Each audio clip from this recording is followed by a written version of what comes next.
right, I think we're live. Hi, everyone. Thank you so much for waiting. I'm so sorry for the delay. I had a little tech issue, but we're all good. So thank you for being patient with us. And thank you for joining us for the final masterclass in the series. It's crazy that we're already at the end of this.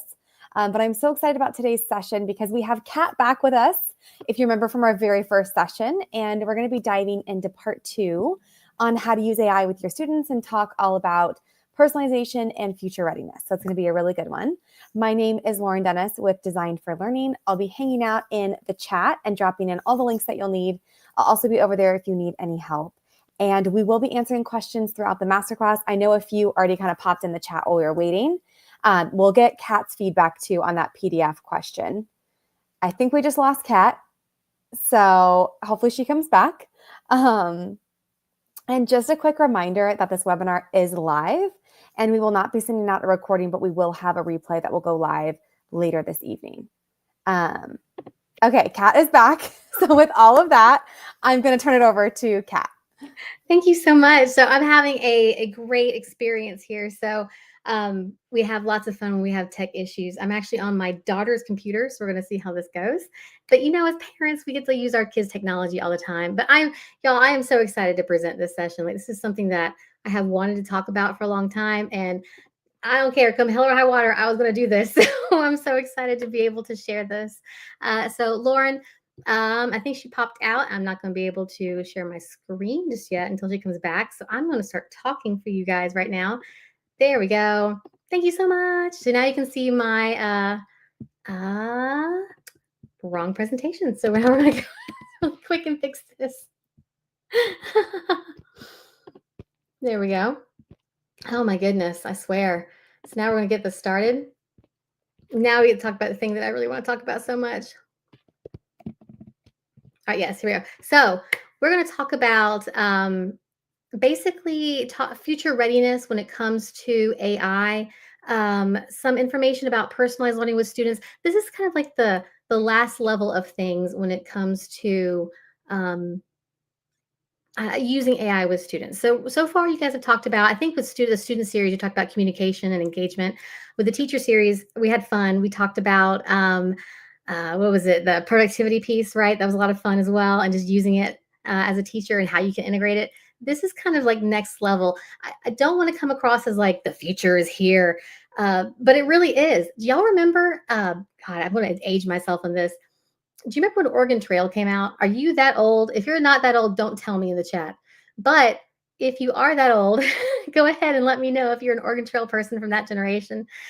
We had a lot of fun with that. But do you remember when that happened, that came out in the classroom? Or do you remember when you first got a computer in the classroom when you were a student and how that felt? I want you to keep that in mind when it comes to AI. Or for people who are within the last 10 or 15 years, do you remember the first time a student brought a device into the classroom? Or do you remember when there was like an open policy potentially for like mobile communication in the classroom? That piece right there is what I want you to keep in mind as we're talking about things today. So the first thing we're going to talk about is leveraging AI for personalized learning. And if you're kind of like, I know what that is, but not really, I got your back. Don't worry about that. We're going to talk about maximizing AI for student creativity. It's not what you think it is. It's a little further than that. And then we're going to go to the last step. And this one is the one you got to wrap your head around. We're going to do this together. And I think I have a really good plan for you guys. So we're going to have some fun talking about AI for future readiness. And what I mean by that is specifically, it's a new literacy. It's a whole new digital literacy. So we're going to delve into that. And I'm going to try to break it down in a way that you're going to be like, oh, that makes sense. So let's see how we go here. All right, so there is a chat. So if you're watching us on YouTube, I'm actually able to see it. Oh, I pulled it up. Yes, it's working for me now. I can see everybody's comments. Carmen San Diego. Oh my goodness gracious. That was a lot of fun. We're having lots of fun going back in history here. All right, so what do you think the future of AI in education looks like? So I want you to tell me in the chat what you think the future in education looks like. I'm hoping that some of that context of those first experiences with that technology in the classroom, what that felt like, either as a student or as a teacher. So with that in mind, tell me, what do you think the future of AI in education looks like? If you're watching on YouTube, just put it in the chat, either to the right or to the bottom of your screen.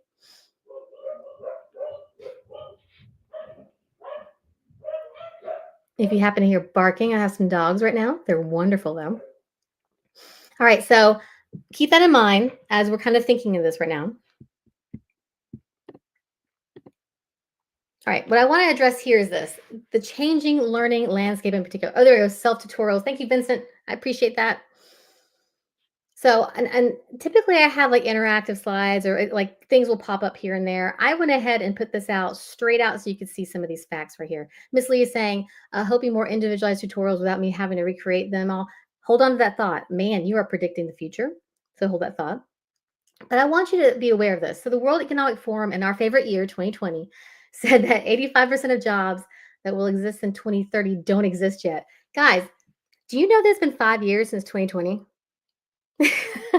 So this is actually outdated data. I put this here on purpose because I want you to realize that 2030 is literally 5 years away. And they're saying as of 5 years ago, 85% of jobs that will exist in 5 more years don't exist. The ramifications of that just is mind-boggling to me at how fast we're moving.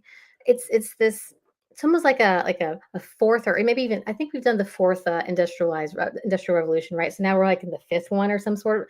Things have really changed massively. Here's some new opportunities. Now this one is a report from the McKinsey Global Institute. I did get one from this year, right? That 97 million new jobs are expected to be created by AI. Okay, that is AI specific jobs. I don't know if you visited LinkedIn recently. Not to look for new jobs. You love your job, but what you're looking for specifically, just go and like looky loo. You would be surprised how many jobs I actually found. There's a couple school districts who are actually have hired for AI prompt engineers. That job did not exist 2 years ago. The term prompt engineer did not exist 2 years ago. Still mind blown. In developing this presentation for the last couple of months, like I've just been down this rabbit hole. Like it's been wonderful to see, but also kind of scary. Again, so I'm hoping to take some of that fear away. All right, so industries affected. Literally 100% of industries are already embedded AI in creative, analytical fields. Let's talk about data science. What's funny is about 15 years ago, nobody was talking about big data science. And here we are 15 years later, and it's outdated term. And now people are using AI for all of that data science. Healthcare is being revolutionized. Business, I mean, and the arts. Oh, don't get me started on the arts. Everything now is being affected by AI. So, what does it mean for AI in education? And this is what I really wanted to put out here. I needed to let you know this from the start. It's not about technology replacing humans. And I'm hoping that if you take anything away from our time together today, you need to know that AI is not going to take anything away or replace humans. It's all about empowering students. It's about empowering you guys as the teachers. You guys deserve to be empowered too. It's not going to replace you. I had one of my bosses in my past. He was a director of technology, and during my interview, toward the end, like he started talking about stuff because one of my things that I studied for my doctorate was like emerging trends in education. And he's like, I believe that AI is coming. And like 20 years, there's going to be no teachers and no classrooms. And I'm still adamant that I disagree with him fervently, and I still do. And the stuff I've been finding too, some of the research I've been finding is there is a perspective to AI that is not being discussed often, that is coming out emergently in research that I think will help alleviate concerns when it comes to the replacing of humans, right? And here, the skills that remain most valuable are things that AI cannot replace. Even if we do have a true AI one day, still there is a piece, there is a nuance of humanness that not just critical thinking, creativity, and adaptability, there is a humanness aspect that will never exist in anything that has a true artificial intelligence. There is just something there. Maybe it's, I mean, empathy potentially, something even beyond that. There is a something beyond that that makes everybody human, that affects everything we do. And that's the piece that AI will never be able to recreate. So students who understand how to leverage AI will have a significant competitive advantage. So we need to embrace AI. It's not going to go away. It's the Oregon Trail. It's the iPhone, the iPod. It's the computer in the classroom. It's everything that is changing. It is here to stay. So let's get into it. Let's talk about AI for personalized learning. So, in case you don't know it or you do, just to remind you, what is it, right? It is the ability for educators or educational experiences for each student to be unique, adaptable to that student's needs, applicable to only those students' interests and abilities. So, it gives students agency, It's like a mastery-based learning kind of concept too, although we're not going to talk about that specifically, but that's part of the umbrella of personalized learning. And it's, again, instruction, learning. Let's just call it learning that is customized to the individual. You right now watching this, you are participating in personalized learning because you decided that you wanted to be here, that you wanted to learn about this at some point in time. So, congratulations on the personalized learning journey that you're having right now. And I guarantee that after this, you're going to tumble down some kind of rabbit hole. And I'm excited to see what happens with that. So, it does recognize student individuality. Everybody comes from diverse backgrounds, everybody has different learning styles, everybody has different goals. And it's differentiated pathways, right? You've probably heard the term pathways, you've heard of like personalized learning plans, all those things. If you haven't heard about it, it's coming your way, I promise, right? It's not a one size fits all instruction. It's not a we have 3 grade levels in one room, let's teach them all at one time. This is something that is the ultimate way of learning. This is nothing new. When was the last time you opened up YouTube to go find instructions for something, right? I watch religiously a YouTube channel called Garden Answer because I am a huge gardener. I love plants. I learned so much from that. That is me personalizing my learning via video, right? Somebody says there was an episode of Room 222 about a computer that was trying to replace a Latin teacher and failed. Well, that's Latin. So I taught Spanish and I can totally understand that. And again, you have to, it's that adaptability to each individual. But this is where there's a problem, but there's a solution. And I like to call this the implementation gap. We have this often. How often do you get something really cool that you want to implement, but you can't because you don't have the time or the resources? And this is literally in research, recent research after 2020, just to be safe here. There is research that says that you do not have the time. If you're a leader watching, you don't have the time. If you're an assistant principal, if you're a teacher, if you're a paraprofessional, if you are somebody at the district office, you don't have the time to do this, to do personalized learning accurately and thoroughly for every student that walks into your classroom. It's unfortunate because we want to, and then we're going to say, oh, we're going to do it. There are ways that we can fix it. And here's the solution. This is what I like to call the AI opportunity. So we have a gap and we're going to have an opportunity to fill, right? So the gap between recognizing personalization's value and having that capacity to deliver it, that creates an opportunity right there for AI to help us, right? If you were with me in my AI productivity presentation, we talked about like using AI as like almost like a personal assistant, right? This is the same kind of thing. You're going to use AI as your own paraprofessional now, okay? And this will help you implement personalized learning without what did you say, Miss Lee? Without having to recreate everything, tutorials for everybody, right? Personalized learning is wonderful when it comes to AI. All right, so let's talk about how AI empowers personalized learning. You ready? We just talked about teacher workload reduction. So there's a really cool tool called Conmigo. There's a bunch of other tools too, and I'll actually show you guys iExcel. I'm on my, you know what? Because I'm on my daughter's computer, I get to show you guys iExcel in real time. iExcel is a very great program when it comes to personalized learning, but Conmigo is another one. It will analyze student performance data, automatically adjust difficulty, and then that way they'll be doing those activities. You don't have to print out how many tutorials again, how many worksheets, dependent upon how they're progressing in class. It's a supportive tool, right? It's never going to replace you as the instructor. It's a supportive tool. Also, there are programs that help you create adaptive learning pathways. Most of those programs are the same ones that are also tutorials in some way, but they'll just, as students are progressing through, it'll identify where their weaknesses might lie. This is great for math and ELA. So I was never a core class teacher. I taught music and Spanish. So unfortunately, I never got the 4 core experience because I taught high school. This is and something that, let's say that you get a class of 30. Say you teach 5th grade and you have a class of 30 students. Let's say that 7 of those students really need remedial help. I mean, how much it's going to be hard to one identify where they're failing, right? Or where they need the help. And then 2, customize a plan to help them catch up to the rest of the class, all while you're also teaching the rest of the class at the regular pace. And then let's talk about the non-tier 1 or tier 2, the gifted kids. They're often left out of the conversation. How can you give them expanded learning for them? this is the answer. Adaptive learning pathways can help you with that. And even if you don't have the funds to like buy something, because Conmigo has a free aspect to it. When it comes, unfortunately, when it comes to adaptive learning tools, we'll talk about this more in a second. Most of them are going to be like pay to play, or you have to have some sort of subscription. Even if you don't have that, this is where you have a team of people who can come together and you can start resourcing. Use ChatGPT, like we talked about last time. Use a generative AI tool to say, create for me, like, here's my unit. Create for me. Well, you know what? That's an example we're going to use in a second. I'm going to not spoil the fun here. All right, 24/7 learning companions. So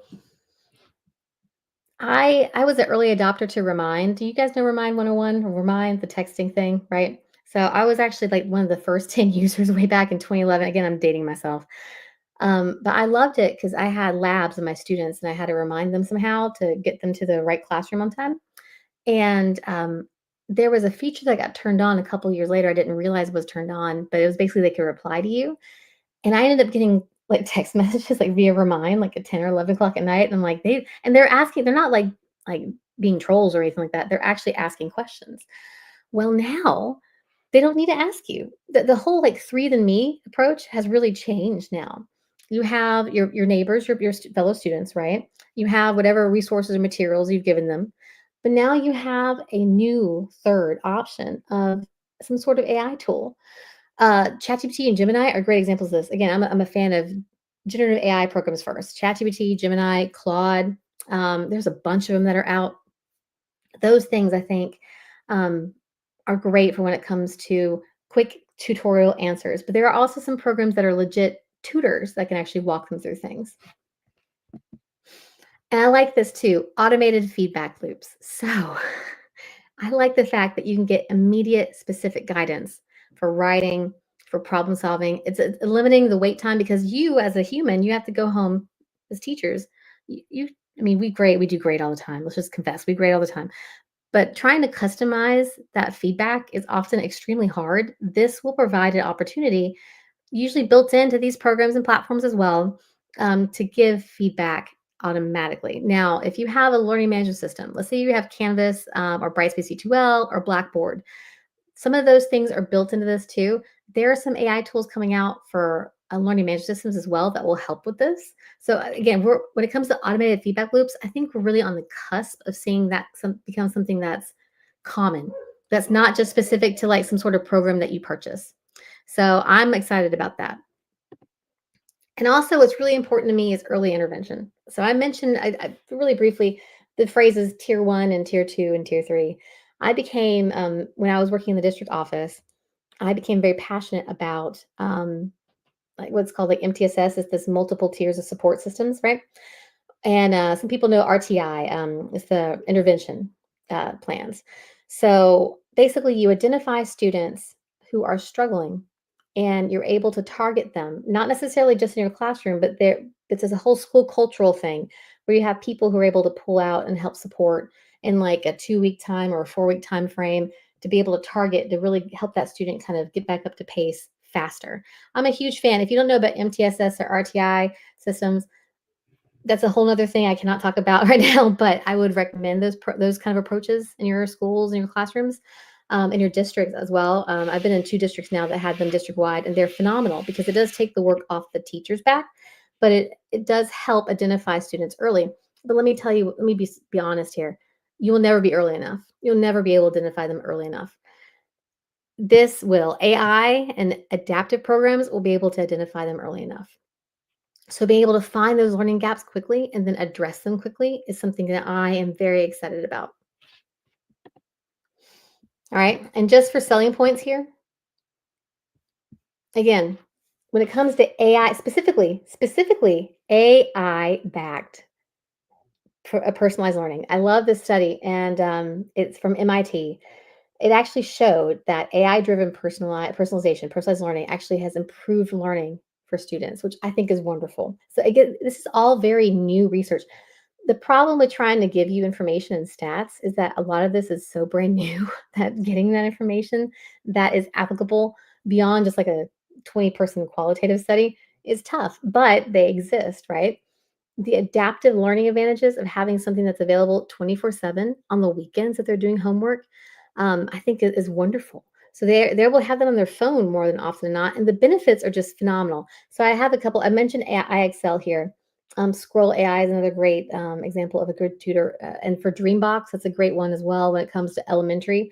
Again, everything is paid for when it comes to adaptive learning programs, but that doesn't mean that you can't cobble one together yourself using AI, because I would totally do that myself because they will develop it for you, which I think is phenomenal.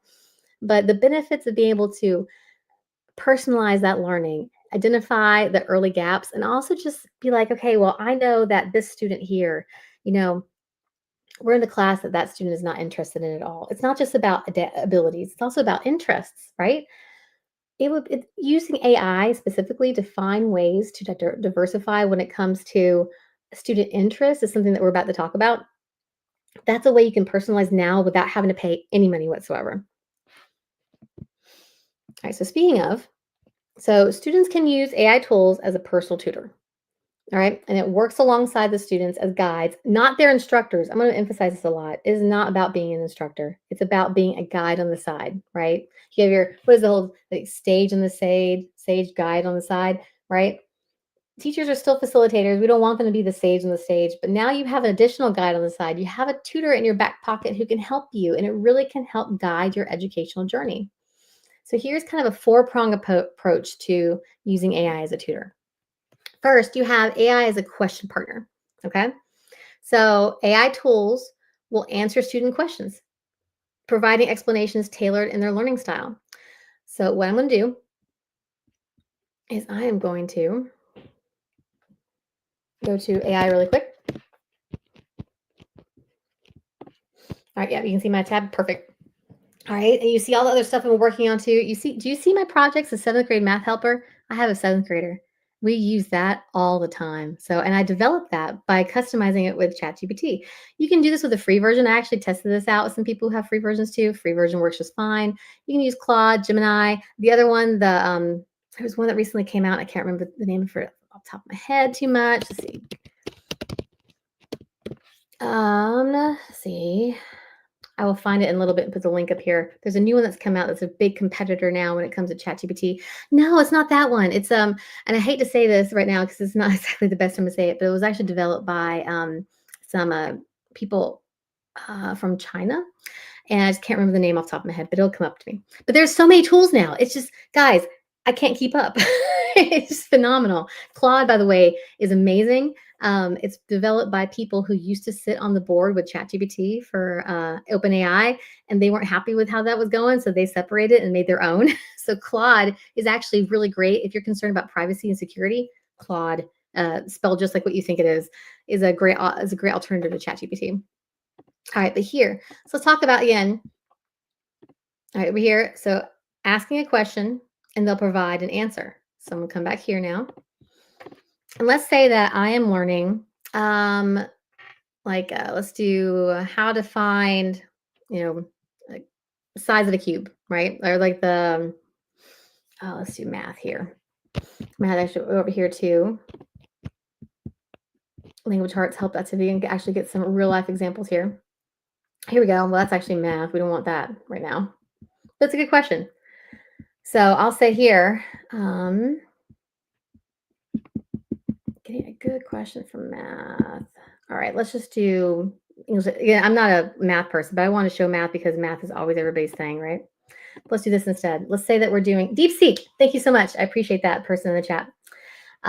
Let's do a question of similes. So let's say that I'm in 6th grade and I'm like, what are similes?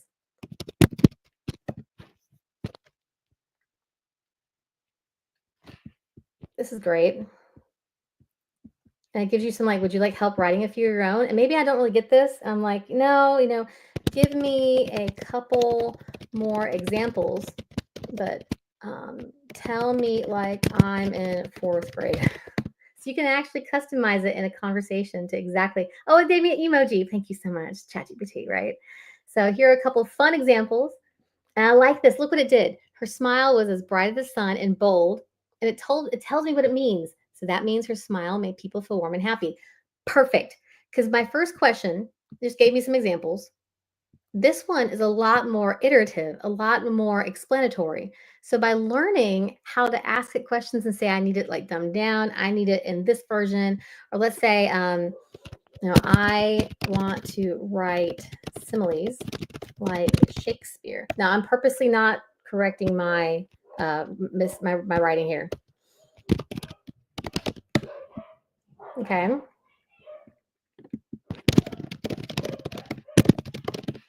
All right. Let's scroll down now. Oh, I love that goal. I'm so glad it loves the goal. So writing similes like Shakespeare means fancy and beautiful and sometimes dramatic language. So if you go, my love is like a rose, fresh in morning's light. That means the love is beautiful and new. If you were an ELA teacher right now, isn't this awesome as a great further explanatory when it comes to similes? This is exactly what I'm talking about when it comes using AI, and specifically this is generative AI as like a tutor of some sort. You want it to be something that can be personalized. You can't always address every single student who's like, I don't understand what you're saying. I don't understand what you're saying, right? This will help put that into context. Let's say the student loves cars. I love cars. Give me examples of this about cars. If you love cars, oh, well, Shakespeare style. See, it's a conversation. So now I have to remove the Shakespeare style, but this is hilarious. The car roared like a lion unleashed upon the wind. So I could tell it to forget the Shakespeare stuff. Give me that. So now it helps put the context in their interest area and they'll probably learn it a little better, right? We're individuals. We're as teachers, we're humans too. We're going to try to differentiate as much as we can while we're explaining things to students. We're limited at some point when it comes to time or just ability. This helps fill that gap. All right, so we're back here now. AI as a learning navigator. So AI can suggest personalized resources and activities based on student interest and knowledge gaps. This helps when it comes to gifted learners in particular. If you have a lesson of some sort, just like I did with just ChatGPT here just a second ago, you go in there and say, hey, I am teaching a lesson on the history of Spain. We're currently talking about, the colonization of the world, and when it comes to Spain. But I want to learn more, or I have students who want to learn more about what it was truly like culturally for people to show up in Latin America from Spain, and like some extra context. They want some extra reading.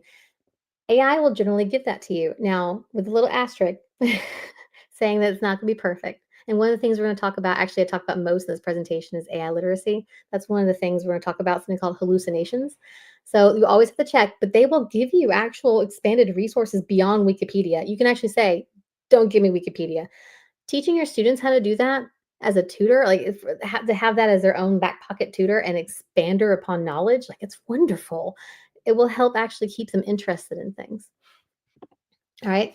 AI as a guide, cognitive guide. So it adapts support based on student thinking patterns, gradually building self-directed learning skills. So this one is not as intuitive as the other two. I can't just go to any program and say, type in my questions. This requires you as the teacher to pick something and use that in perpetuity in your classroom. So if you're a Google school, Gemini, 100%. If you're not a Google school, Microsoft has Copilot. I would be using Microsoft Copilot. Like use something there that's built into the programs they're used to, whatever devices they have, and they start to build a history with that program. So again, talking about generative AI mostly as a tutor, because it's free. There's paid stuff too. Conmigo is phenomenal for they're mostly free, they're freemium. But using this, I mean, go to Gemini or Copilot, and as they ask questions, it remembers parts of what the student's talking about. It remembers how the student writes and speaks and responds. It develops like a profile. And I know some people are thinking that's creepy, right? I respect that. I do. You can also tell it to forget everything about you. So that's one thing.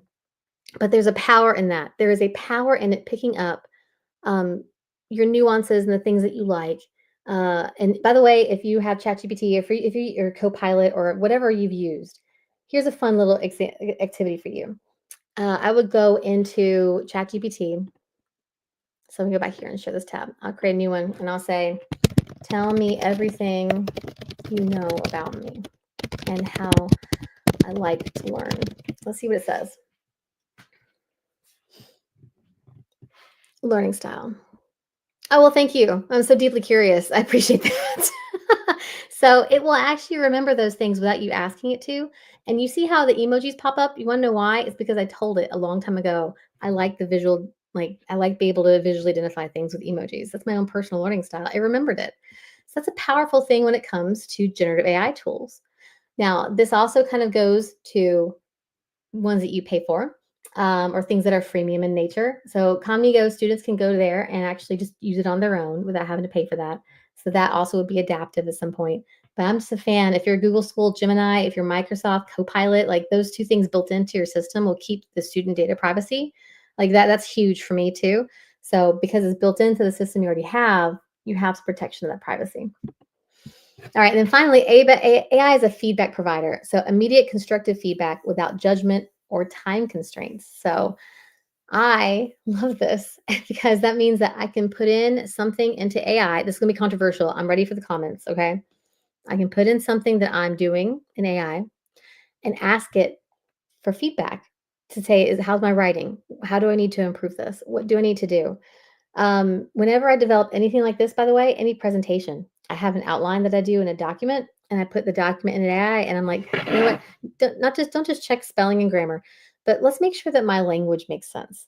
Tell me where you think I can improve. And I actually say, don't tell me content suggestions, just tell me flow suggestions, and it will help so much when it comes to keeping things simplified and exactly on target for me. Same thing with students. And I know somebody's thinking here, and I totally respect this. We're about to address some ethical stuff too. Um, well, what about students who are going to use this to be able to rewrite things or rewrite somebody's other assignment? That's just an inevitable thing. They're going to figure out eventually how to design, how to write prompts that will be so specific that you won't be able to detect that it's AI. So I work for the University of Georgia, and one of the programs that I manage is Turnitin. And Turnitin is super popular when it comes to plagiarism detection. And also they have a new AI piece to it. And I'm going to tell you right now, as somebody who manages it, I'm still a huge fan of Turnitin because it's great when it comes to citations and good for just a writing tool, right? But the AI piece, guys, I have been able to fool it every single time that I've tried, and I've seen students fool it too because it can. It's just never gonna be perfect. We're never gonna have anything that will keep up to identify it. It comes down to you as the teacher knowing that student's writing style. Are you as a teacher having other means of detecting someone's progress somewhere, right? So it's a weird balance to strike. And I really do believe that the more that we embrace it in a controlled manner, the better it'll be when it comes to students not using it for nefarious purposes. So I still think it's a wonderful tool for you've already had this one assignment, you've been going, it's been iterative. Google Docs is great, and so is Microsoft Word 365. There's a revision history, so you as a teacher will know if they just copy pasted something into a document. So that's one thing you can use. But let's say that that student honestly has been going back and forth and iterating in a document, and they just need a little bit of extra help. Copy. I would paste that into Gemini or Copilot and say, "Hey, where can I make this better? What am I missing? Like, I just need some help here." It's a wonderful tool for that. All right, I always have a piece of my circle. I don't know why I have a piece of my circles missing. So let's talk about adaptive learning tools. So we talked about kind of using it as a personalized tutor. Now we're going to talk about the actual adaptive learning tools. All right. Kat, just really quickly, we're still on the ChatGPT Thank screen. you so much. I'm having to switch back and forth between tabs. So this is really interesting. So I appreciate that. In that case, you totally missed this wonderful page. There you go. If you want to take a picture. Again, I'm actually a fan of those kind of things too. By the way, did you know with AI now that if they have a picture of something, AI can now read it and then put it into writing? So if you have students who take pictures of the notes that you put up on the board, they have no excuse now using AI tools to not have those written down in some place to go translate that and like review them in some way. 100% would be like if you're going to take a picture of the notes I write on the board, or if you're going to take a picture of something, make sure that you run it through AI to get it written down somewhere for you to reference in the future, because they will lose those images in their camera roll immediately. So another way to use AI. All right, so adaptive learning tools again. So this is the whole mastery piece. This is a piece that was truly, truly personalized, where it's automated in some way, right? So what are some of these assessment tools? So assess the current knowledge gap, knowledge level, and learning gaps. If you are thinking about finding an adaptive learning tool for your school or for your district, if you're a teacher and you want to recommend something to your school leadership, if you're a school leader or a district leader and you're thinking, I really want something good, I always look for this piece. This is why I'm mentioning assessment first. And I know you're thinking, oh, another assessment piece. This is different. This is not punitive in nature. This is a baseline of, okay, so this student is here in math and they need to be up a little bit more in math, right? It gives them a baseline starting point upon which it will build a, a learning curriculum. And you as a teacher can still control it. That's important too. So there are so few tools that'll do this, but when you find one, they're great. And again, you can customize a learning path based upon that assessment data, and lots of practice. So the one that I'll talk to y'all about in a second, and I'll log in as my daughter, is essentially iExcel.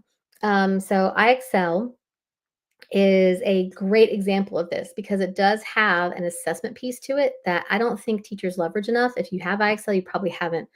But it won't take a whole class period, and I loved it. So when I was in my former K-12 school district, we really pushed having people do that from elementary on up, because I believe that most material is K-10. I think they have 11 and 12 for math and ELA now as well in iExcel. This is a great example of, they have an assessment where you can get kind of a feel of where that student is, and then they can adapt as needed. So many people just jump into these programs. They're like, I'm just going to assign my students all of, math 1.2, 1.3, 1.4 on this one topic, without filling in the gaps first. Filling in the gaps is important. Having students catch up and giving them credit for that is really important. So practice makes perfect, right? And then the continual adjustment. I love the word continuous in education, because that does imply that something is continually changing and growing, right? So that's really important here when it comes to performance, and then offers feedback as well. So what I'm going to do really quick is I'm going to go visit. First, I want to show you Conmigo. So this is a great tutorial, or a great walkthrough here of, you see, for teachers, for districts, for writing. You can sign up for free for writing, which is wonderful. Yeah, it's a great writing coach. You're talking about like me pasting stuff in a ChatGPT, you can just use Conmigo instead. Again, as somebody who's a protector of student privacy, I love free tools, but I'm also very wary, like, because I don't want student data to be proliferated into the ether. So use this as you need. But this is a great tool when it comes to having some help. See right here, I need grading help on a rubric. Can you help me solve this? Right? That's a great tool when it comes to tutorials. And now I'm going to go to iExcel. All right, I'm going to share this tab. Let me log in really quick as my daughter. All right, so you'll see here for iExcel, my daughter's name is Evelyn. Right here, it says from your teacher, recent skills, and look at the recommendations. So this is exactly what I'm talking about when it comes to adaptive tools. Now, if you're somebody who's like, I don't have the money for that, ask ChatGPT, ask Gemini, ask Copilot, what can I do to create adaptive learning plans for me, for whatever I'm teaching right now? It will give you ideas of what you can do, and then partner with other people who can also help as well. But this is adaptive learning tools. Everything's going to be paid for at some point, and this is exactly here. So I can see right here, you've answered 109 questions. You spent 46 minutes. You've made progress in 6 skills. I can come back here to my learning. I can see my recommendations wall of what I need to work on. Here's all the math and language arts skills recommended just for you based on what you've been working on recently, right? And it has awards. So everything that I do really well, I get awarded for. Oh, 50 questions for a badge. Very nice. And here I have skill plans as well. And because I live in the state of Georgia, I can see Georgia state standards. Everything aligns with that. And my daughter's school district uses MAP. So that all ties with it as well. That's phenomenal. Dreambox is the same thing for elementary as well. There are some other programs, one in particular that's used around here. I can't remember the name of it off the top of my head, but there's a couple programs that do that. So when it comes to assessing programs, one of the reasons why I want to make this image for you guys is so you have a way to assess what you're looking at and figure out, is this a good adaptive learning tool or not? All right, just in the interest of time, I'm going to move on beyond this question. But definitely think about what are some prompts to help us personalize student learning, just in your head. Just what are some ideas and things that you could ask it to do to help you do adaptive learning or tools or tutoring or anything like that? It can help you formulate those plans. All right, let's talk about AI for student creativity here. All right, let's be honest. And again, I'm going to try to go a little faster on this to get to the good stuff. But there is a creativity crisis right now. And most of it is because of standardized testing, all these expectations that are put on students, right? So that is the current challenge right now, is that we are sacrificing at the altar of standardized testing, which is ironic because I just talked about personalized learning, but they're not the same thing at all. But we're sacrificing at the altar of all the standardized testing and expectations, creativity. So what is a potential solution without having to get rid of all those things that are already put on us, because that is a battle we don't want to fight? Well, AI can help with this massively. Instead of seeing AI as a threat to authentic work, we can use it intentionally to enable creativity within the bounds of what we're having to deal with. So let me give you some examples here. And I do have in there, I did want to emphasize this, clear guidelines for AI use. Students can learn to use technology as a launching pad rather than bypassing the creative process. I love that phrase. I think that it's not so much a how do I get around doing that? It's how can I make doing this wonderful. All right, so here we go as a catalyst. It can overcome creative blocks. When was the last time you opened an email and you didn't know how to start it? If you are currently in grad school or in some sort of education or leadership path or program, when was the last time you had an assignment and you're just like, oh my God, I don't know where to start this assignment? This is perfect. I've had, and I'm a fellow neurodivergent soul. Anybody else who's also neurodivergent, I feel you. Um, if you have anxiety or if you have OCD or ADHD, I guarantee you have students who have all those as well. You can show them how to use AI as a way to get started. So if they're like, well, I don't really know what to pick, or you have an assignment, you have a project, they're like, well, I'm not really sure, like, what do I need to put at the very beginning of my project? This will help. They can literally ask ChatGPT, Gemini, or Copilot, hey, how do I start this project? Give me some ideas about how I can do this project. And it will help so much. I mean, and if you want, truth and practice in that, next time you have to write a difficult email to a parent or a leadership person, ask ChatGPT to help you, and you'll see exactly what I mean. Also, this concept that no one talks about, remixing and transformation. Students are used to that now. How often do you hear music that is sampled? Like you're listening to the radio, you're like, oh yeah, that jam from the 90s. And like 4 verses in, it's something completely different, and you're a little ticked off about it. But this is exactly the same kind of thing. You can take AI generated content and transform it into something that's important to them. So this is a very big piece when it comes to AI.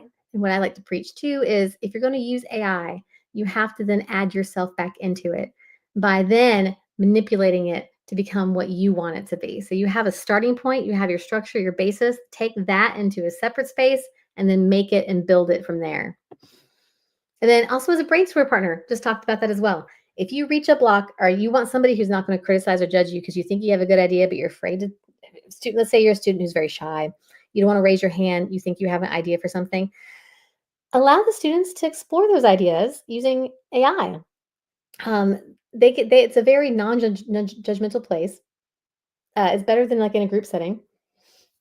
Vincent asked, can I use it for my WASC report? I'm not familiar with the WASC report, but I bet you could go to ChatGPT and ask. I'm not joking. Like, I feel kind of like weird saying that. Like, I'm not like, it's not like, oh, like, let me Google that for you kind of thing. It literally is like, go to ChatGPT and ask it, or go to Copilot or Gemini, especially if, again, if you are in a Google universe and you have Gemini already for your district, Microsoft Universe, Copilot, use those tools because it'll be familiar what you have access to and what you've already done.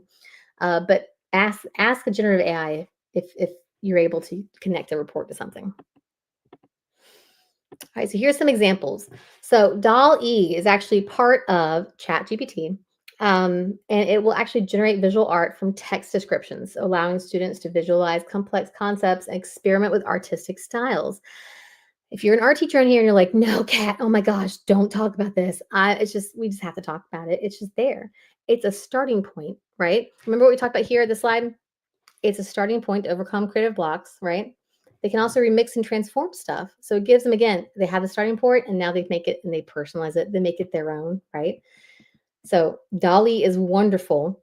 And they're getting much better when it comes to AI. There's always going to be a way. You're always going to be able to tell it's some human interface. You'll always be able to tell that it's AI in some way. So Dolly is a great tool though for getting started. We have a great question of, are any of your schools or districts blocking ChatGPT due to security concerns? I'll tell you in my area.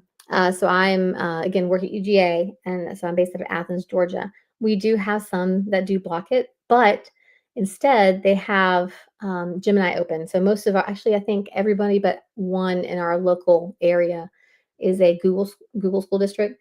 And I'll tell you, UGA, we actually released, God, I think it was about 9 months ago. We actually released to students and everybody else, said, "Hey, here's Copilot," because we're both Google and Microsoft, but more Microsoft. So they released Copilot. But ChatGPT, in some instances, is blocked because it is a lot more. I mean, it's not so much that they're gonna, like, read the network or anything, but it's like blocking things for students' good. There are some districts who are just very much like, "We're not gonna block it," because we need students to learn when to use it, when not to use it. It's almost like the whole whitehouse.com versus whitehouse.gov debate. There's one of those websites is real and one is fake. Uh, do you block the fake one and not teach students how to, understand when it's a fake website? This is a whole literacy piece we're about to get into. So yeah. And by the way, Lauren, let me know if I can go over just a little bit to make up the time. Otherwise, I will fly to literacy right now so that I can get through that. You have Gemini open, perfect. Just use Gemini right now as a starting point. I think that's a great way to go ahead and get going. But when it comes to the art stuff, you might have to work within the limitations there of Gemini. But it doesn't mean that you can't use it, and also show them how to use it. And we talked about ChatGPT again for brainstorming. I think this is a great tool for partnering when it comes to, and again, when I ChatGPT, I mean anything that is generative AI. Claude, DeepSeek is the other one too, but I think DeepSeek is a lot more. You'll find that one's blocked a lot more often than not. Claude, I think is great. If you are somebody who's worried about privacy concerns, Claude, CALAUDE, is a lot more secure. A great thing to use as well when it comes to brainstorming. And then here's a cool tool called SoundDraw. So you actually can make music without requiring any instruments. Did you know about this? I learned about this a couple weeks ago, and I was like, oh, I taught music. So of the many things I taught music history, music technology, and part of music technology was composing your own music using software, right? And now it's like, well, but there's still a piece to it of that human piece of, well, you're going to create all this music. I mean, now you have to make it sound good and put it together and mix it and remix it in with all kinds of things. Go back to that slide I just had previously. Remixing and transformation applies immediately to that, right? All right, so here's the ethics debate. You ready? And again, interest of time, I'm going to kind of get all this up here. I wanted to go ahead and get this out really quick. Notice it's not very pretty and fancy, but I did it on purpose. The challenge again is there's a line between assistance and replacement, right? There is a legitimate concern about skill development, assessment validity, and preparation for contexts where AI may be restricted and unavailable, like we're talking about here. Like all those challenges, those are the three I've encountered right there. Okay. Again, AI generated content becomes increasingly, I mean, these are the three that I worry about. But you have to know there are solutions, and I wanted to really have on here for you something to think about. Rather than banning AI tools, we can teach responsibility. So you document the creative process. I'm telling you, revision history for the win. Great way. It's almost like scratch work. Remember how you turn like scratch work to prove that you did something?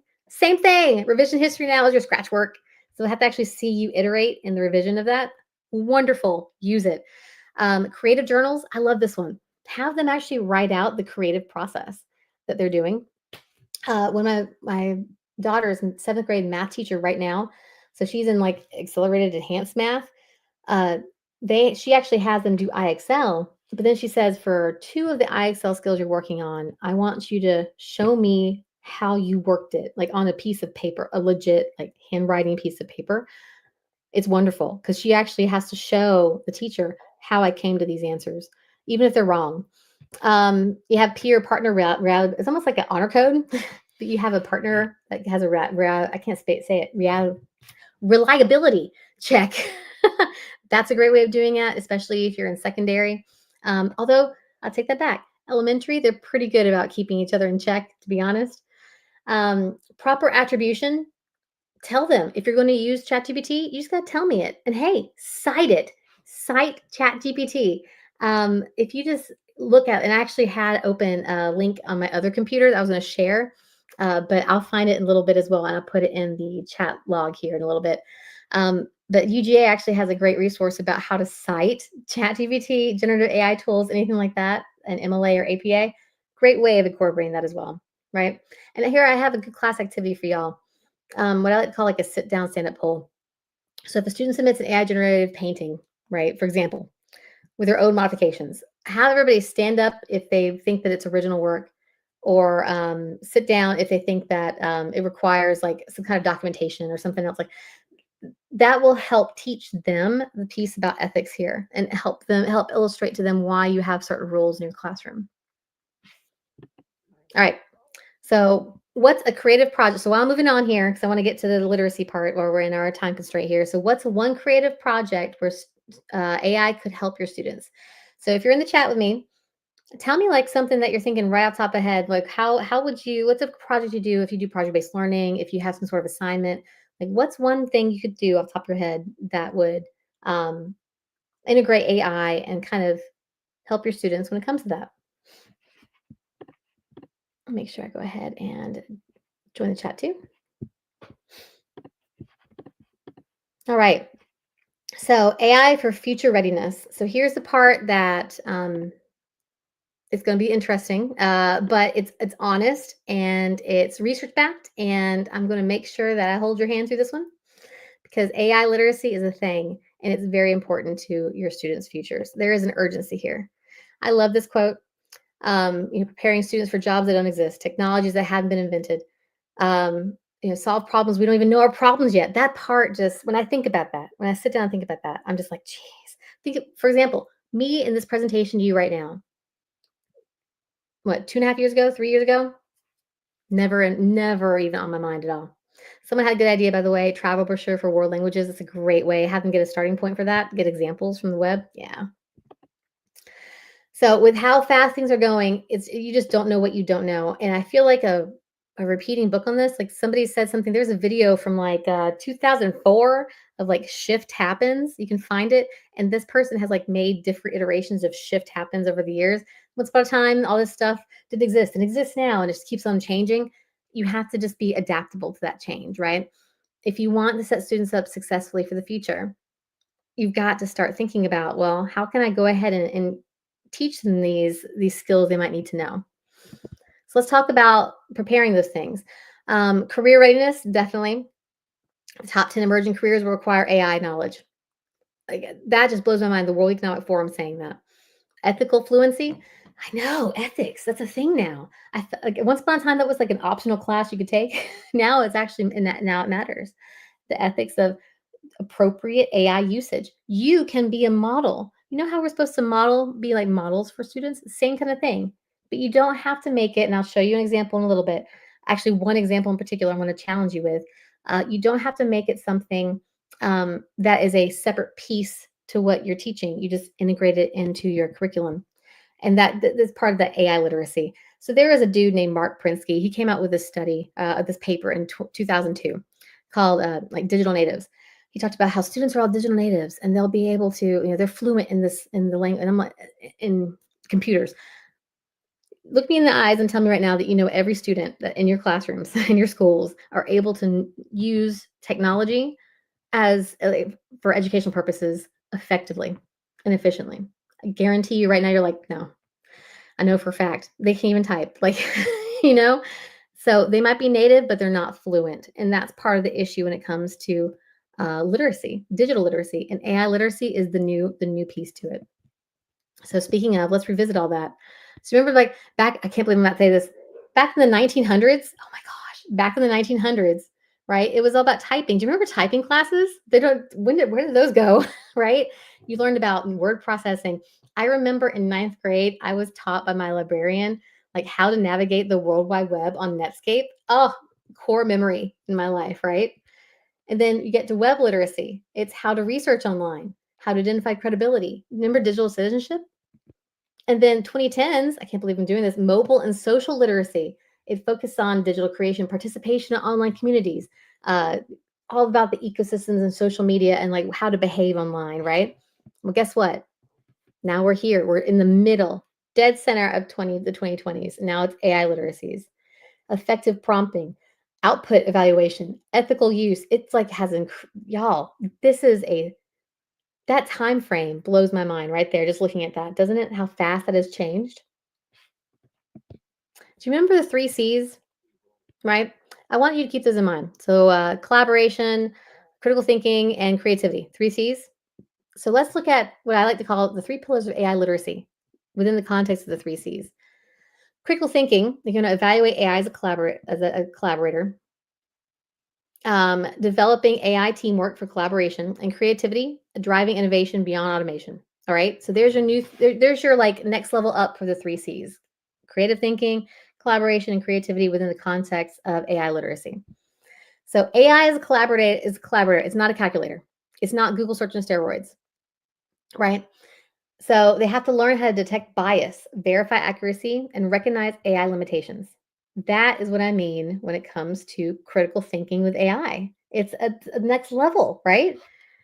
So when it comes to collaboration, it's not human to human anymore. It's human to AI collaboration.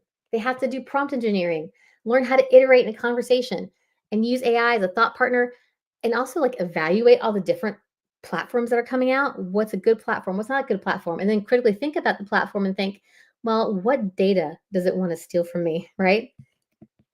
And then for creativity, this is that piece of automating tasks, but human creativity that drives innovation. So they use AI as inspiration, right? Brainstorming, remixing outputs, transforming things, building upon other ideas, right? So let's say that not that AI could ever. Well, then again, I don't know. The possibility of having a theory of everything. One thing that's always fascinated me is the theory of everything. Getting uh, it would be wonderful to figure out, like, I would love to have, like, 11th grader figure that out using AI tools. Wouldn't that be cool? Alright, so here's some examples, and the rest of this is a lot of examples that I want you to take away and think, "I can do this," right? So critical thinking examples, you have students fact check AI-generated historical summaries. You go to ChatGPT or Gemini or Copilot, say, "Hey, produce for me 10 historical summaries that have accurate primary sources and some that don't have accurate primary sources." And then you take those, put them into Google Doc, print them out, give them to your class as a group, and let them actually accurately you figure out, are these real or are these fake? Identify cultural biases in art. It's a great one, right? Challenge classes to find patterns in what AI gets wrong about your subject area. So if you want to show them how, yes, you could use AI, but here's why you shouldn't. World language teachers in the room, this is your moment. You remember how we struggled so long about translation things? One of the best things I ever did as a Spanish teacher. I had a lesson within the first 2 weeks of class, and I repeated it. I don't care if the students had it before. It's all right, I want you to go do this piece of homework and just write it yourself. Then I want you to go to Google Translate. I want you just to write one sentence and translate it. Great. Now I want you to answer the whole paragraph and translate it and then turn it into me. I'm going to tell you why it's wrong because it just doesn't know the nuances there. And you'll know as a teacher if they get it wrong. World language teachers know this. Go to your nearest world language teacher. They'll help you with this. All right. And this is the hallucinations piece. So hallucinations means that literally it makes stuff up. You have no idea if it does or not. It's crazy. You have to always be vigilant. It's like Moody from Harry Potter, like constant vigilance. Literally that. You have to be vigilant to see what's actually going on when it comes to quickly evaluating stuff because it will make up sources. That's another way, by the way, super easy way to catch students who are just using AI. The sources are not wrong, are not right. So here's collaboration examples. You teach iterative prompting techniques to refine AI responses. This is where you can show them, well, okay, if this is going to be if you're going to use this to find answers beyond just going through endless pages of Google searches, Here's how you can do that. Here's how you can research. Oh my goodness. Google has a great research tool out called Notebook LM. Google, what they're able to do is they actually will source articles, or you can upload articles into it, and it'll help you synthesize articles and find patterns, and you have conversations with it to refine and find the things you need. It's wonderful for research, but it doesn't do the research for you. So Notebook LM is a great tool by Google that would help with collaboration as well. I like the whole students debate with AI to strengthen arguments. You can actually say, "Hey AI, I want you to beat Albert Einstein." And then from Albert Einstein's perspective, I want to debate him to say there's never going to be a theory of everything, and let's go. So you have a back and forth, and create assignments requiring AI consultation. I love this idea. AI is your official consultant. And creativity examples. So use AI generated poetry for inspiration for original writing. Students remix AI art to add cultural personal context, and then challenge students to improve upon AI generated solutions, which I think is awesome. So my daughter actually did this. She was trying to figure out the solution to some math problem. Again, I'm not a math person, so I cannot do what she does. But she actually took a picture of the the image. It was some sort of, not a sphere or something. It was some kind of complex image of some sort of graphical thing. She put it into ChatGPT, and she's like, "Can you explain what I'm looking at here, and like what's all these different corners and angles and blah blah blah?" And it actually got something wrong, and she actually corrected it, and that was phenomenal for me to see that she needed it for help. It helped kind of help her wrap her mind around it, but then she's like, "Oh, wait, that's wrong." And so she was able to actually find a better solution to that problem. All right, and then the rest of this presentation for these 4 sections, I'm not going to walk you through these, but for the 4 core folks, and from secondary and from elementary perspective, you'll get a link from this from Lauren. Um, Essentially gives you exactly examples what you can do when it comes to secondary and elementary in the 4 core. And I also say critical thinking or collaboration. It tells you which of the 3 pillars you can look at, or what's the example here. So the example I will walk over with you here. Let's do social studies for elementary social studies. So you're going to guide students to remix AI generated comics about community helpers by adding speech bubbles with local examples and culture relevant details specific to your community. Let's say you don't have a tool that has images for that. All right, well then there's other things you can do to work beyond that when it comes not just speech bubbles, but maybe just fill in, here's a comic that you have somehow, or maybe they have to draw in the comic and they can use ChatGPT to create the language of like the words, the things that are spoken in the comic, right? And then I also list some tools you could use. One thing I haven't talked about here that I know Lauren is a big fan of. Lauren, this is for you. Canva is great for images. If you don't have access to ChatGPT or DALL-E, Canva has free educator accounts for K-12, not for higher ed. And you're able to use that as a way to create images. So hats off to Canva. So Canva, the magic design is great for comic templates. Holy crap. Go have fun and play with that one. So create those templates, and then they're able to use that and remix it as they need to. And I have language arts examples as well. Like that one too, challenge students to transform AI-generated poetry into original spoken word performances by adding personal narratives. It's a great way if you're teaching Shakespeare, be like, okay, here's an example of Shakespeare. Pull out some themes from that, and then tell them they have to actually make their own sonnet. Like there's ways that they could use ChatGPT to help with that. And science for my science folks that are here, and again, secondary and elementary. So I like this one for elementary. Ask AI to explain photosynthesis like you're 7, because it will give them such a great breakdown like I showed y'all earlier. All right, so here is your plan and what your big takeaway is, all right? I want you to choose one skill to develop. So I want you to choose an AI literacy skill of the 3 pillars, right? That aligns with your curricular objectives. It's like fact checking, prompt engineering, critical evaluation, creative remixing, something like that. Identify the appropriate tools. So ChatGPT, Gemini, Claude is great, or maybe it's actually a tool. Canva is a wonderful tool. Conmigo has that for tutoring is there as well. If you have stuff that you've already purchased, Magic School, Diffit, there's a bunch of things that are paid to play that you can use as well. And I have those peppered out, and those examples, the 4 slides that go through all the different examples. That's included in there as well. So pick your tool. Define what you want the output to be. So notice in my examples, I always had an output. So student produced debate video, it's what you expect to get out. That's for you to know, because I'm not going to assume that you're going to know what you're going to get from that. So there's what you can expect students to have. So define what students will create to demonstrate that learning. And then I want you to draft your implementation sentence. So this month, I'll teach blank using blank. Or by midterm, students will blank, right? Or make that as part of the whole thing there. So actually, what I want you to do is take that model and just interest of time, don't draft it right now, but a one sentence implementation plan. So for example, I want to teach bias detection using ChatGPT in social studies, or I want to develop prompt engineering skills using DALL-E in art class, right? So again, you're gonna say this month or this semester, I'll teach blank using blank, right? And then by this point, students will blank. So there's a way to start, pick one thing, and that will help you start integrating not just AI, but also AI literacy into your lessons, right? So the key to embracing AI enhanced classroom here, you need to find the right balance. You don't want to go too far. You don't want to have a ooh shiny technology effect. You want it to be something normalized in your classroom, right? It's never going to replace humans either. Keep that in mind. You want continuous evolution.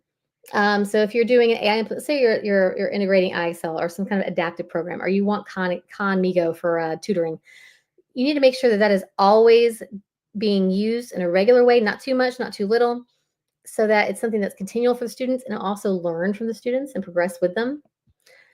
You also want supportive communities of practice. Please, please, please don't do this alone in your building because you will feel lost. Find friends in your buildings, in your school districts, wherever you are. Find other people who you can share successes and challenges, wins and losses, and ideas with. And then this is the opportunity. I'm such a positive futurist. You are harnessing AI to create just a amazing learning opportunity for students who might feel like school is boring. This is a great chance to be like, how can I make learning really example for that one student who does not want to be in my class right now? That might be a great approach too for integrating AI into your classroom. All right. So AI is what you make of it. Final takeaways.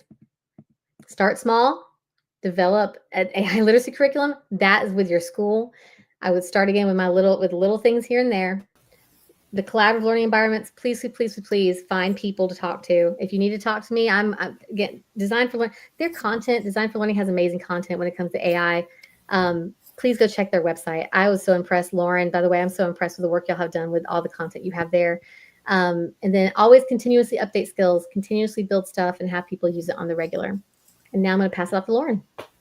All right. Thank you so much, Kat. Thanks for your shout out about Canva. I love Canva. I feel like I'm Canva's biggest fan. But you shared so many amazing things. I feel like we really got into some deep topics, but it was amazing. Like AI literacy, personalized learning, the creativity aspect, just so many gems. So if you want to skip to the next slide, we're actually on our final masterclass, which is so sad, but we've loved this. I'm going to go ahead and pop in the link to the evaluation. We'd love to know what you thought of this masterclass, the whole series. If you're joining us from Mary Star of the Sea, you will need to fill out the evaluation to get attendance. But I really hope today's session has given you some practical ideas for how you can, use AI with students and kind of start on that AI literacy piece, which is so important. I know we've talked about, different tools and different things, but we know that AI isn't just about tools, right? It's about understanding how AI works and how to use it responsibly in education. That's so important. And that's exactly why we created the AI Literacy Academy that is launching this April. So next week, it is launching April 1st. And it's designed to help build a strong foundation in AI. So what it is, how it works, and most importantly, how to use it safely, responsibly, and effectively in school. So we're starting with teachers. They have to be AI literate in order to help build those skills in students. So if you want to go to the next slide. In the Academy, we cover essential AI literacy topics like bias, ethics, data privacy, along with hands-on practical strategies for how you can use AI in a way that supports both teachers and students. So we get a lot of questions on that, a lot of questions on bias and privacy and ethics and all that. So those are really big topics that we'll be diving into. And then you'll get expert-led sessions, step-by-step protocols for safe AI use, PLC coaching, grade level specific examples, co-learning lessons to introduce AI into the classroom, and so much more. So this is the last week to sign up for the waitlist in order to get early access and then get exclusive pricing. So I'll go ahead and drop that link in the chat as well. And then if you have any questions for Kat, please drop them in now. I know we've gone over. I thank you so much for joining us tonight and being so patient with us being a little bit late, but we'll go ahead and stay on a few more minutes just to answer any questions that you do have. And then I know there was one up a little bit higher in the chat, Kat. It was before we got on. Mantis asked it. So he said, I also want to ask, if I want to give AI a PDF to read and give me certain info, how would you do that? So most PDFs, if they're created within the last 10, 15 years, will probably be able to be read. PDFs have things called tags in them when you develop them now that will be basically what screen readers can read. If it's a PDF that's from an article from like 1990, more than likely it does not have those tags and it won't be able to read it well. You'll probably need to put that into a Google, to a document. There is actually, Adobe has a free PDF to Word, like document translator essentially. Do that to make it into a Word document. And also, if you know for a fact that whatever you're using for generative AI, if it's really good with images, you can always make a PDF to PNG or JPEG. But I have actually used for old articles for research, PDF to doc. And I can probably find that link here. I know a couple people in the chat mentioned Notebook LM, and I yes, feel like Notebook that's LM such is a a way good to one read too. it. Yeah. It's really cool. I don't know if many of you have done this yet, but they have like that podcast feature where like they turn it into a podcast that you can like listen to. Someone just sent me something this morning and it's like, it's insane. I was telling her, I was like, if I didn't know this was AI, I would have no idea. Like it sounds like two real people. Like I'm listening to a podcast. Like it's crazy, but it's such creepy. a fun way. Yeah, it's kind of creepy. It's kind of creepy. Yeah, but I'll tell you too. Okay, so one thing about the podcasting feature. So I work. Part of my job is I'm in the Center for Teaching and Learning at UGA, and we kind of have championed the whole hallucinations thing. Like we're really big about that because we like to identify when you need to just be aware that something might be happening. Right. That podcast thing will sometimes mess up, and it is the weirdest thing. It'll say that something is in there when it's not. The way to test a good way to test it out is like uploading stuff about you and having it do like a 15-minute podcast about you. Interesting. Yeah, you're like, that's not quite right. Curious. How funny. I know, it's just crazy. I mean, it's cool. Like it's a fun feature, but yeah, that's good to like be careful with that. Oh yeah, definitely. Well, I'm very grateful for everybody again. Lauren, I was so heartbroken. I was like, oh my gosh, what is going on with my technology? Because I love this topic so much. And I'm just like, there's a reason somebody else is late somewhere to watching the live stream. And I'm like, that's what happened. Yep, absolutely. I know, we're so glad you're able to join us and share all these gems on how to use AI with students and everything. Mm-hmm. Okay, we'll stand just a couple more minutes in case any other questions kind of flow in. I know there's a delay with the YouTube live stream, so we'll just give it a few minutes. I know when you popped off the first time, I was like, oh no, where'd Kat go? I can't do what Kat does. And I'm using like this little tiny screen, by the way. Like I'm so spoiled. Like I usually have a bigger screen. This little tiny screen is not doing it for me right now. Yeah, no, that's hard. Yeah. Especially when you have like so many tabs that you're working in and sharing. Yeah. You know what? That's almost its own literacy. It's like digital organization. Because like, especially, I mean, God, all the things we have to pop back and forth in. Oh man. Yeah. No, you're so welcome, Lauren.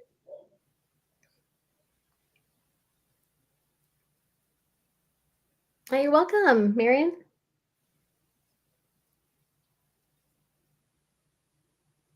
There isn't. So we have a question that comes through. Is there a way to prevent AI from hallucinating? You can try in your prompt. So prompt engineering is huge. I mean, honestly, Laura, I could probably have a whole session about prompt engineering. I feel like we need to do one on prompt engineering. That'd be amazing. Oh my gosh. It's just because the way the research that's come out with that too, I'm just now reading it, some of it, it is just mind boggling. You can be you don't want to be too specific because then you start writing it yourself, like all the work yourself. Right. You can tell it to identify, provide the actual URLs. So like, let's say you're looking for research in like PubMed. You can say, provide the whatever identifying number in PubMed associated with whatever. Like that's one way of doing that. When it comes to little things, it just skips up and it just assumes because it's filling in gaps. So like the podcast, if you give it a specific time limit, that helps.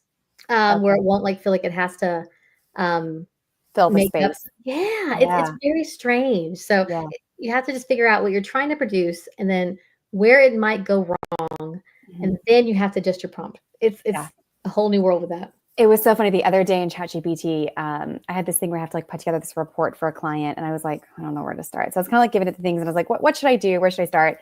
And it was like giving me some ideas, and it was like, oh, I can create this for you in Canva and send you a link. And I was like, so cool, you can. That's Yeah. amazing. I didn't know that was like a feature. And so it was like, just give me a minute. So I'm like, I'm waiting like 5 minutes. I'm like, sometimes it takes a little bit of time. So I follow up and I'm like, is my link coming soon? And they're like, oh, sorry, I can't create a link for you. And I Mhm. literally put in there, I was like, then why did you tell me you could? And they literally responded, you're right to call that out. And I was like, okay. I know.